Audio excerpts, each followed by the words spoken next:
नमस्कार दोस्तों, क्या लोकसभा से राहुल गांधी की परमानेंट छुट्टी होने वाली है? क्या प्रधानमंत्री मोदी ने राहुल गांधी के अविश्वास प्रस्ताव को ही उनके खिलाफ डेथ वारंट में बदल दिया है? दोस्तों, आज संसद के गलियारों से जो खबर निकलकर सामने आ रही है उसने पूरे देश की सियासत में भूचाल ला दिया है।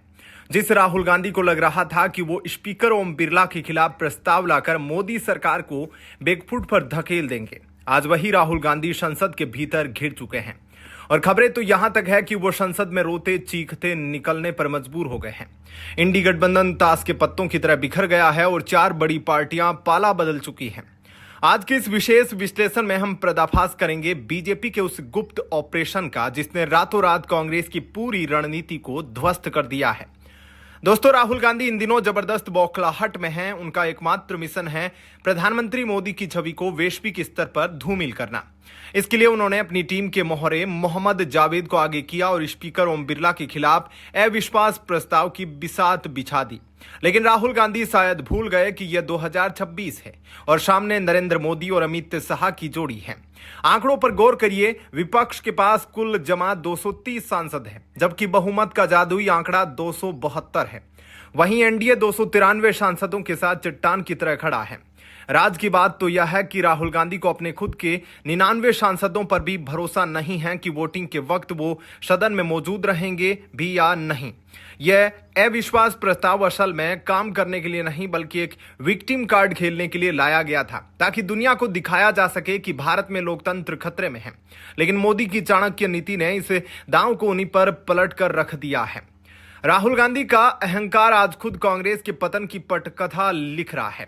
इस प्रस्ताव ने विपक्षी एकता के प्रखच्चे उड़ा दिए हैं। शरद पवार, उद्धव ठाकरे और ममता बनर्जी जैसे मंझे हुए राजनेताओं ने पिछले कई सालों में कभी स्पीकर की निष्पक्षता पर सवाल नहीं उठाया, लेकिन राहुल गांधी की जिद ने उन्हें ही संकट में डाल दिया। विस्फोट तब हुआ जब सदन के भीतर सीटिंग अरेंजमेंट को लेकर राहुल गांधी अड़ गए। वो चाहते थे कि उनके इर्द गिर्द सिर्फ उनके वफादार दरबारी केसी वेणुगोपाल, गौरव गोगोई बैठे, जबकि नियमानुसार वहां समाजवादी पार्टी और टीएमसी जैसे बड़े सहयोगियों को जगह बनती है। सहयोगियों को किनारे करने का नतीजा यह हुआ कि इंडी गठबंधन की 4 बड़ी पार्टियां अब राहुल गांधी का साथ छोड़ चुकी हैं। कांग्रेस आज अंदर से पूरी तरह टूट चुकी है और राहुल गांधी अकेले रह गए हैं। बीजेपी के कोर ग्रुप की एक गुप्त मीटिंग हुई और उसमें तय हो गया कि अब जंग एनडीए बनाम विपक्ष नहीं बल्कि बीजेपी बनाम राहुल गांधी होगी। बीजेपी ने अपनी रणनीति बदल ली है। वो अब छोटी पार्टियों को निशाना नहीं बनाएंगे बल्कि सीधे राहुल गांधी के राजनीतिक वजूद पर प्रहार करेंगे। संसद के भीतर निशिकांत दुबे ने जब बोलना शुरू किया तो उन्होंने नेहरू गांधी खानदान के उन काले पन्नों को खोल दिया जिसे कांग्रेस छिपाना चाहती थी।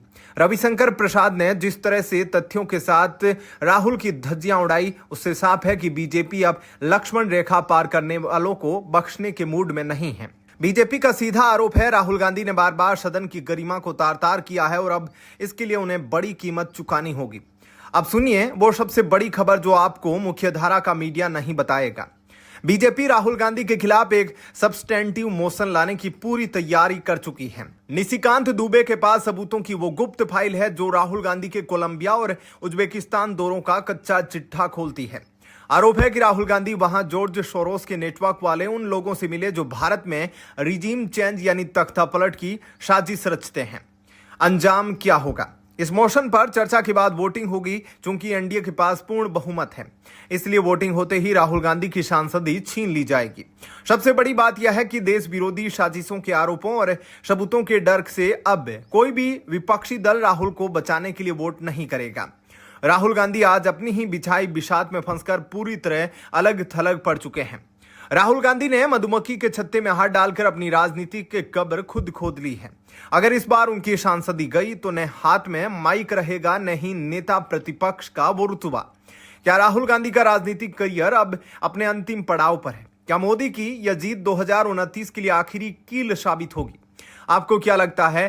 क्या राहुल गांधी के खिलाफ यह कड़ी कार्रवाई होनी चाहिए या यह बदले की राजनीति है? अपनी राय कमेंट बॉक्स में लिखकर आग लगा दीजिए। इस वीडियो को ज्यादा से ज्यादा शेयर कीजिए, लाइक करें और हमारे चैनल को सब्सक्राइब करना न भूलें ताकि ऐसी ही राज की बात आप तक सबसे पहले पहुंचे। जय हिंद।